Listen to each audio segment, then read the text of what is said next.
Hər kəs salam, mən Murad, həvəskar şahmatçıyam. Bugün şahmat dərsimizin 32-ci dərsidir. Onu qeyd etmək istəyirəm ki, onlayn şahmat dərsləri keçirilir rus və Azərbaycan dillərində. Deməli, bu günlərim sizə Karakan Cibutuna qarşı bir tələn göstərəcəm. Karakan Cibutu qarlarla oynanan bir cibutdur.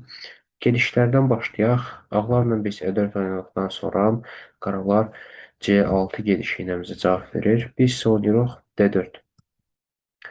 Və D5 gedişindən sonra artıq Qaraxan cibində olur. Və biz də burada atımızı inkişaf elətdirib oynayırıq A3.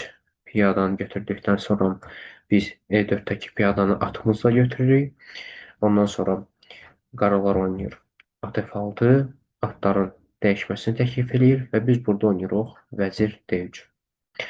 Burada qaralar E5 oynayırlar. Çünki biz burada piyadanı götürdükdən sonra qaralarda vəzir A5 gedişi olur. Yəni burada həm şahın üstünə hücum var, həm də ki piyadanın üzərinə hücum var. Yəni burada qaraların vəziri daha aktiv olur və həmçinin biz belə qorunduqdan sonra fil D2 oynadıqdan sonra qaralar burada E5-dəki piyadanı götürür. Həm atla, həm vəzirlə bizim deməli E4-dəki atımıza hücum edirlər və həmçinin at B2-dəki piyadaya da hücum edir. Və burada yeganə qaralar üçün düz gediş uzun qala qurmadır. Uzun qala qurmadan sonra biz görürük ki, E4-dəki at zəifdir. Yəni E4-dəki atın üstünə həm vəzir, həm də ki at hücum eləyir.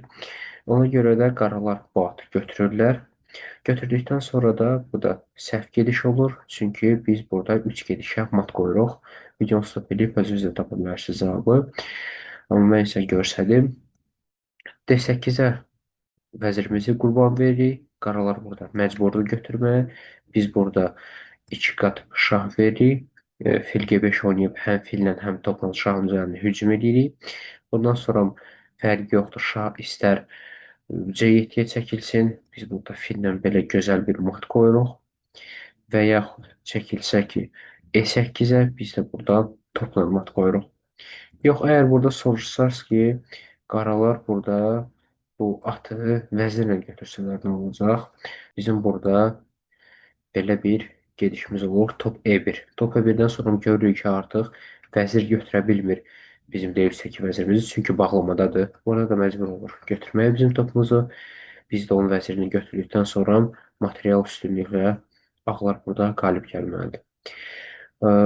Deməli, Karkan cibutuna qarşı bu tələni istifadə edə bilərsiniz. Çünki burada uzun qala qurmadan sonra elə görsənir ki, biz burada öz atımızı itiririk. Amma tam tərsinə biz bu atımızı qurban veririk ki, öz əleyhimizə qurban veririk ki, qalib gələk. Bu dərslik bu qədər. Sağ olun. Gəlin dərsləri görüşənədək.